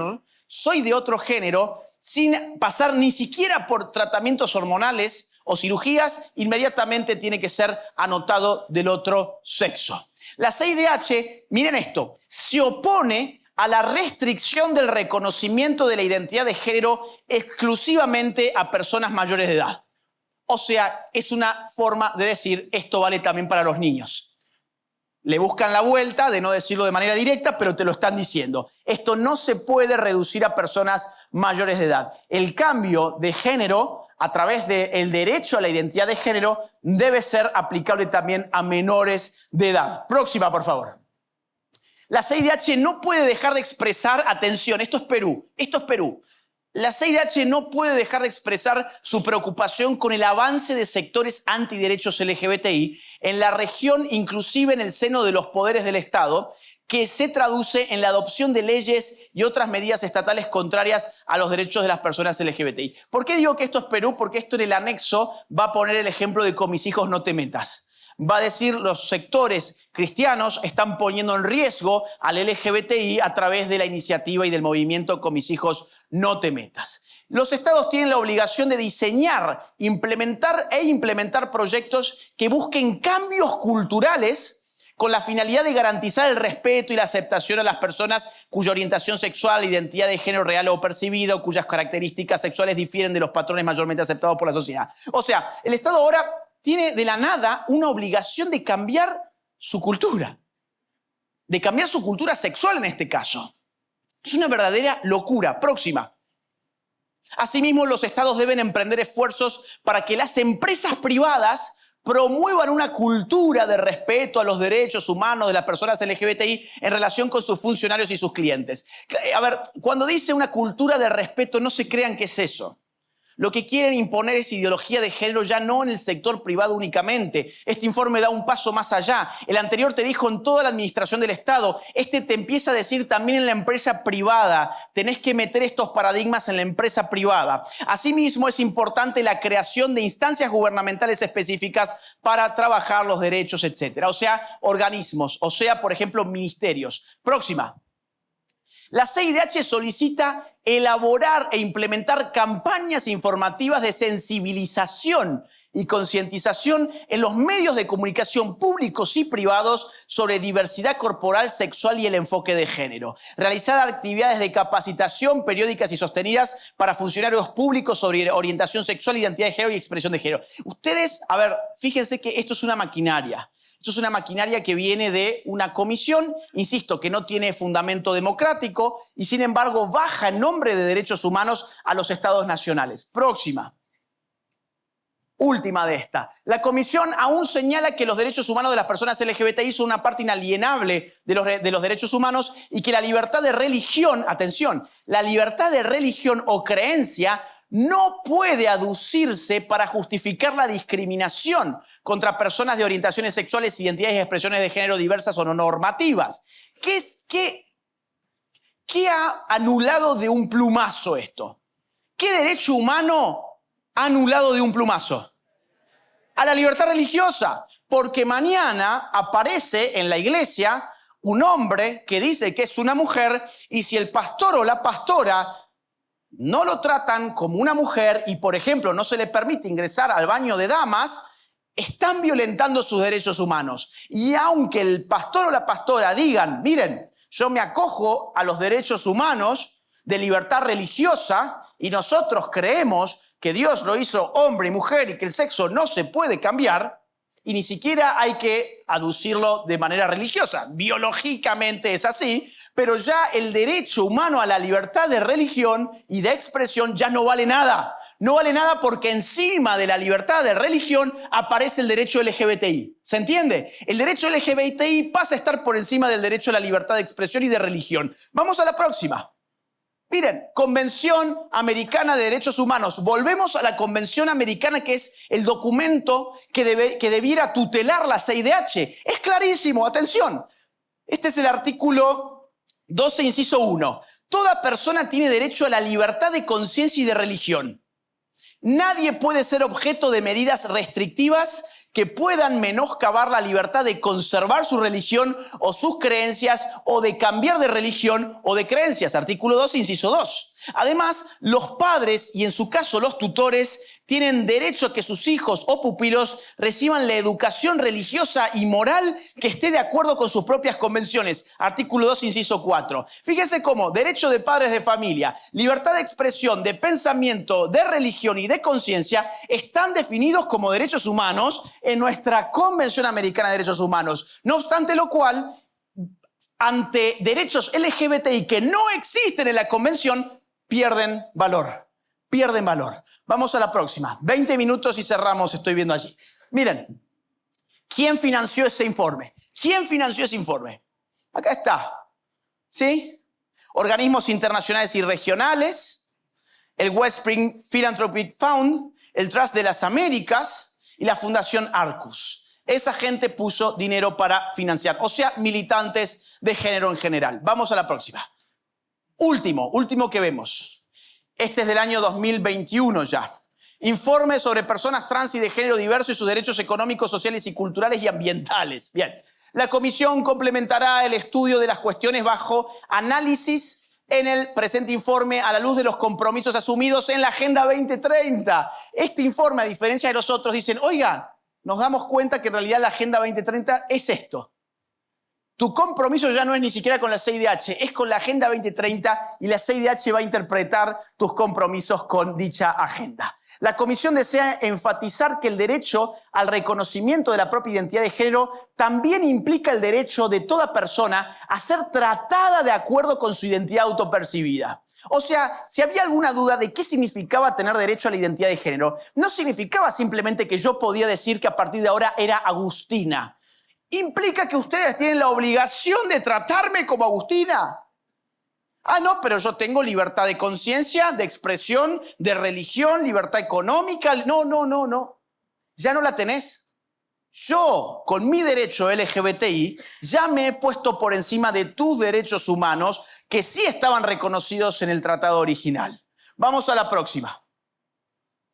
La CIDH destaca que una de las herramientas más importantes con las que cuentan los estados para revertir situaciones de exclusión histórica y sistemática son las medidas de acción afirmativa, también conocidas como medidas especiales de carácter temporal, medidas de discriminación positiva o bien discriminación inversa.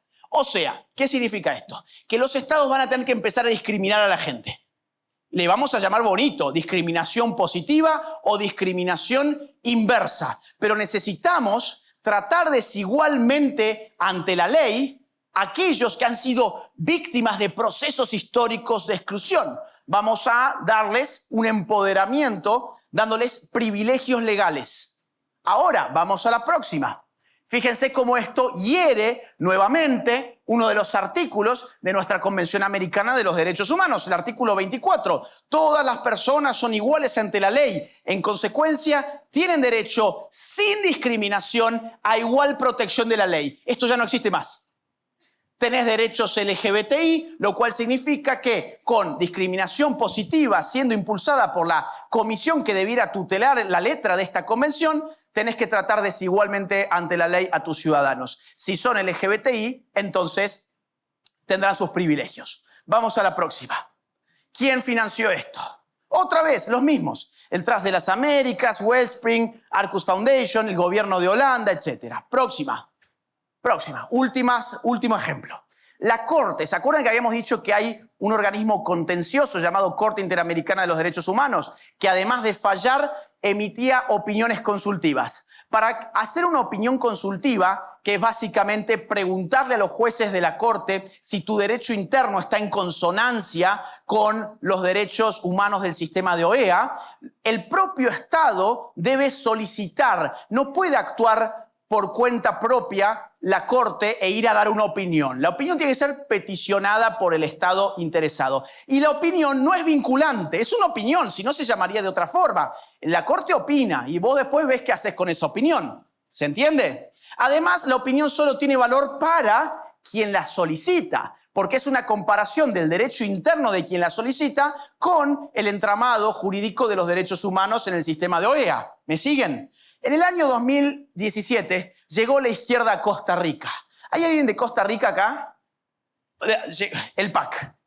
Llegó el PAC a Costa Rica y como no tenían una situación legislativa política demasiado favorable para pasar matrimonio homosexual, adopción homosexual y leyes de identidad de género, se dieron cuenta que el mejor camino era pedir a la Corte una opinión consultiva sobre esos derechos. Eso le permitía tener que readecuar su derecho interno a la opinión consultiva de la Corte sin pasarlo a través de la legislación nacional. ¿Se entiende la estrategia? No voy a exponer a mi grupo de políticos en el Parlamento a que se desgasten por leyes de género. Le vamos a decir a estos 7 jueces que no tienen ninguna responsabilidad política que nos digan que debemos hacerlo y que lo digan a través de una opinión consultiva. Entonces van a solicitar a la Corte Interamericana una opinión por los temas de identidad de género y temas de matrimonio y adopción homosexual.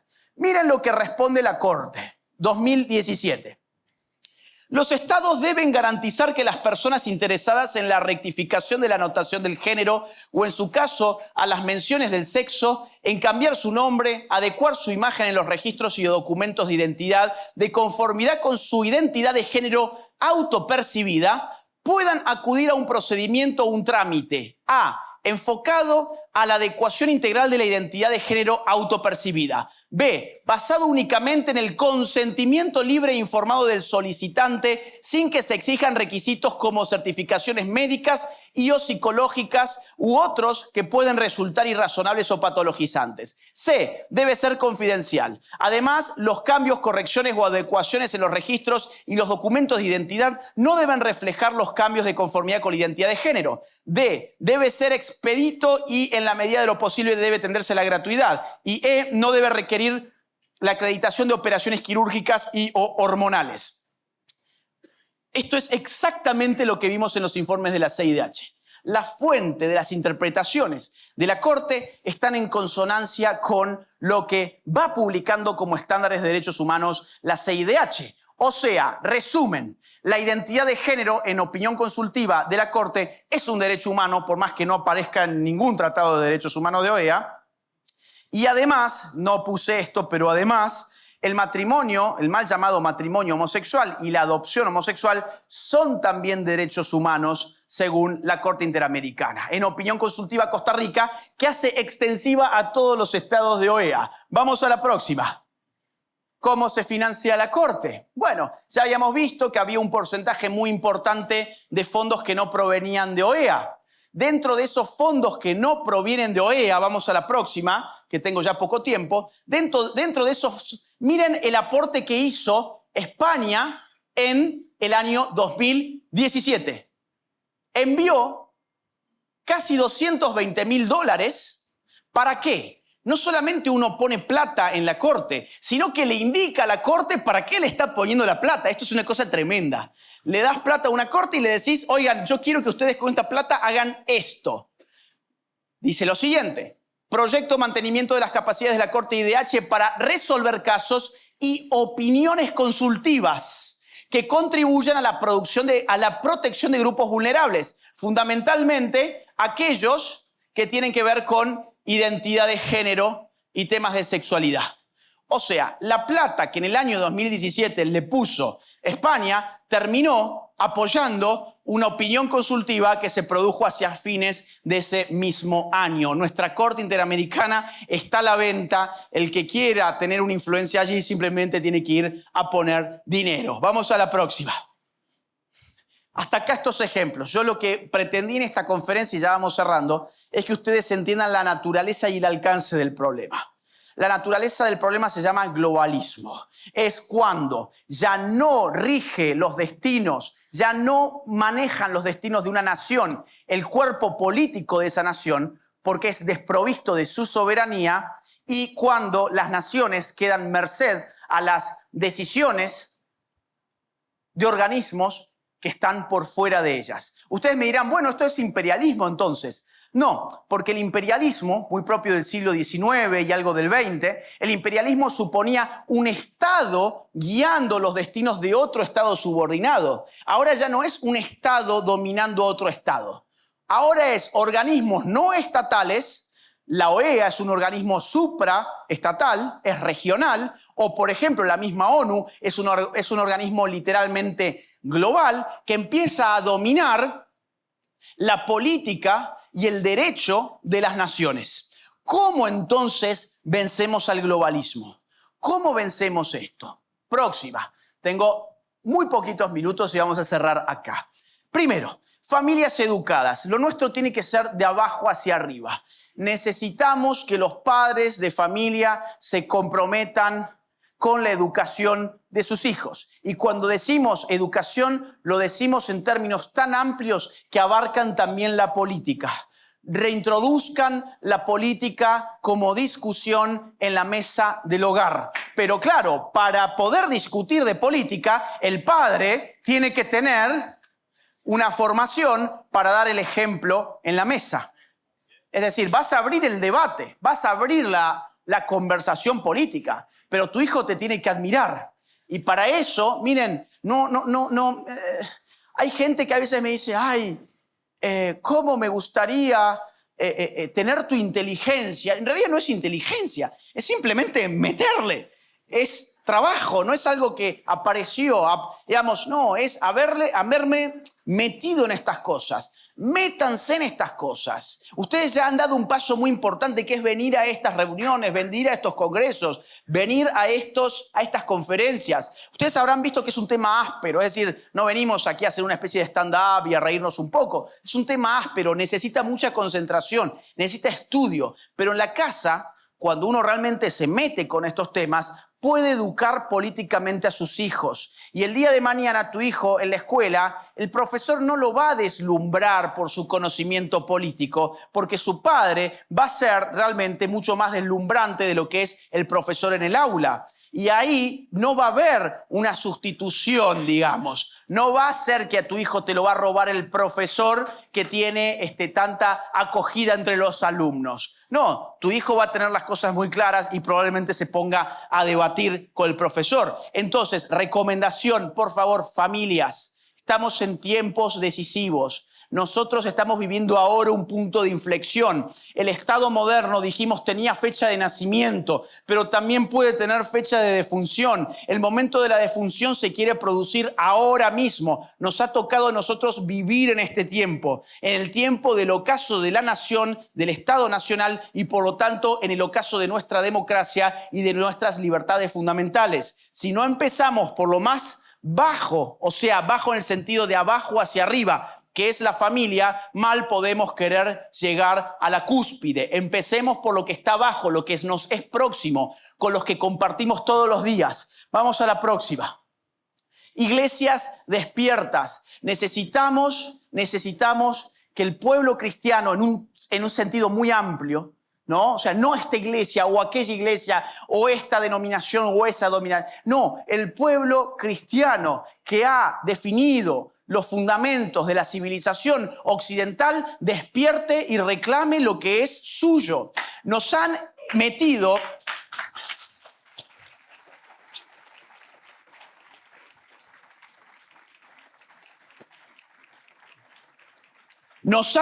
en la cabeza que por ser cristianos no podíamos hablar de política, que por ser cristianos teníamos una especie de identidad quebrada porque éramos cristianos en el marco privado, pero el Estado laico nos obligaba a funcionar como no cristianos en el espacio público. En realidad eso no es así. No se dejen engañar por ese argumento. El Estado laico es el resultante de nuestras guerras religiosas del siglo XVI, XVII más que nada, XVII, y que llegó a poner orden y decir, miren, vamos a reconocer la pluralidad de credos en el seno de la sociedad, vamos a garantizar libertad religiosa. El Estado no va a tomar partido religioso porque cree que la fe es algo propio del individuo, que el individuo autodetermine su fe, que escoja su fe, que viva su fe en libertad. Eso es el Estado laico. Lo que hoy hay no es Estado laico, sino laicismo, que es la idea de, si sos un hombre de fe, no podés hablar en el espacio público conforme a tu fe. Porque esto es un Estado laico. Mentira, es una desviación del Estado laico. Es lo que podemos llamar laicismo, es su desviación ideológica, es una militancia contra el hombre de fe. Y claro, el cristiano se ve en aprietos porque viene aquí, es un cristiano convencido, pero el ámbito público se le ofrece como un ámbito hostil y luego no va a meterse en el ámbito público, no va a ir a votar, o si va y vota no se va a informar de lo que vota porque no es su ámbito. Reconciliemos nuestra identidad, sepamos que tenemos que ser buenos cristianos no solo en un templo, sino también en las urnas, porque ya tenemos que decir basta de votar a nuestros verdugos, basta de votar a las personas que después vienen a destruirnos.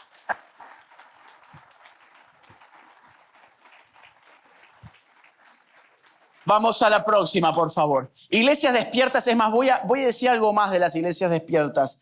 Miren, la verdad es que en este caso, la hermosa casa que hoy nos ha abierto sus puertas y nos ha invitado a este evento, tiene eso muy claro. Yo le agradezco públicamente a Guillermo, a Milagros, que ellos mismos se han metido en el barro de la política, porque ellos han entendido esto. Y ellos son tan conscientes de esto, son tan conscientes que escogen todos los años hacer un evento llamado Salvemos a la Familia, no simplemente para reivindicar la familia, sino para educar a su gente. Porque sin educación política no vamos a salir de esto. No vamos a salir de esto. Iglesias despiertas, ojalá hubiese muchas más iglesias tan despiertas como estas. Tengo entendido que el pueblo cristiano en Perú es cerca del 17%. ¿Cuántos sacaron los candidatos de las últimas presidenciales que pasaron a segunda vuelta? Todos sacaron, hasta donde yo recuerdo, menos de 17 puntos. ¿Qué pasaría en primera vuelta? ¿Qué pasaría si el pueblo cristiano vota en bloque? Vota unido. Cambias la historia. Cambias directamente la historia, pero estamos todos dispersos porque entendemos, o muchos por lo menos lamentablemente entienden, que la urna no tiene que ver con sus decisiones de fe. Y hasta donde yo sé, se nos ha llamado a ser sal del mundo. Y para ser sal del mundo hay que estar en el mundo. El cielo es nuestra aspiración, pero estamos en el mundo, tenemos los pies en el mundo. Vamos a la próxima. Miren, penetrar las organizaciones internacionales. Ya hemos visto que nuestros enemigos han entendido perfectamente este juego.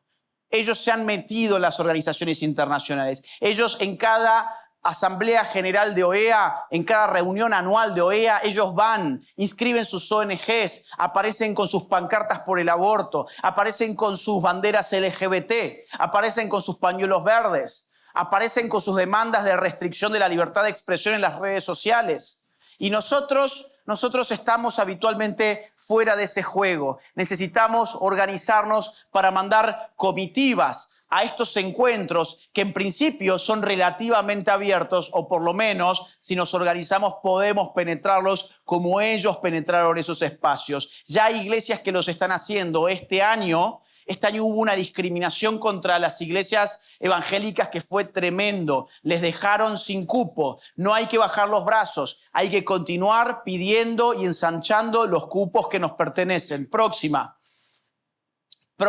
ahí estamos. Bueno, y la última y cerramos. Necesitamos políticos patriotas.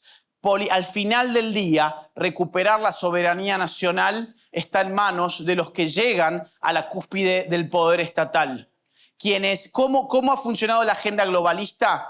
Le ha ofrecido al político nacional muchas cosas a cambio de entregar la soberanía. ¿Qué le han ofrecido al político globalista nacional? Le ofrecen todo lo que significa el aparato mediático y marketinero de estos organismos internacionales. Aparecen como grandes estadistas que se paran frente a la atril de la ONU y hablan al mundo sobre la necesidad de converger y ese tipo de cosas.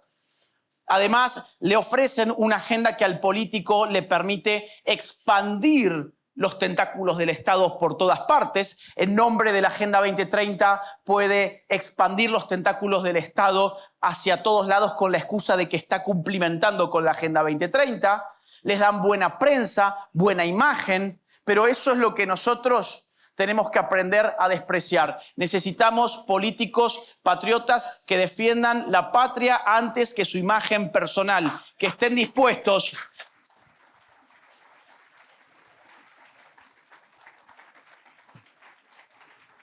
que estén dispuestos, como acaba de hacer Javier Milei, a meterse en el núcleo del globalismo y decir la Agenda 2030 es una basura y Argentina se retira del pacto del futuro de la Agenda 2045.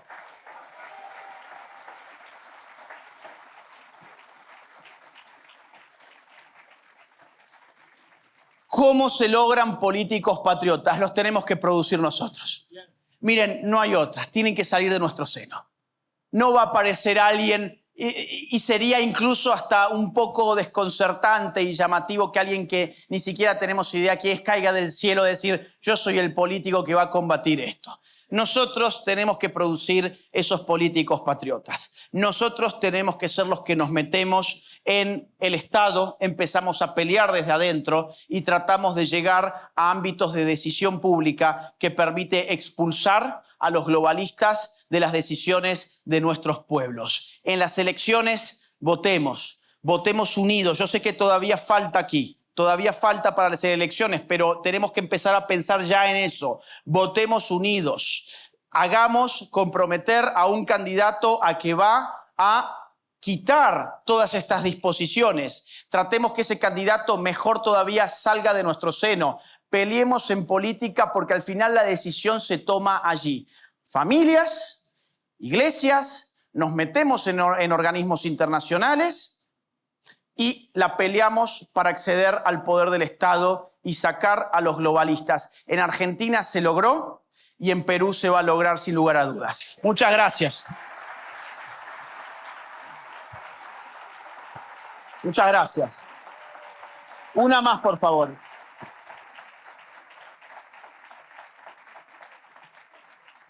Tenía una última tenía. Miren, la última ya está. Y nos vamos. Necesitamos una red internacional, además de patriotas. Acá nuestros enemigos la han jugado muy bien porque se han articulado internacionalmente. Foro de Sao Paulo, ¿les suena?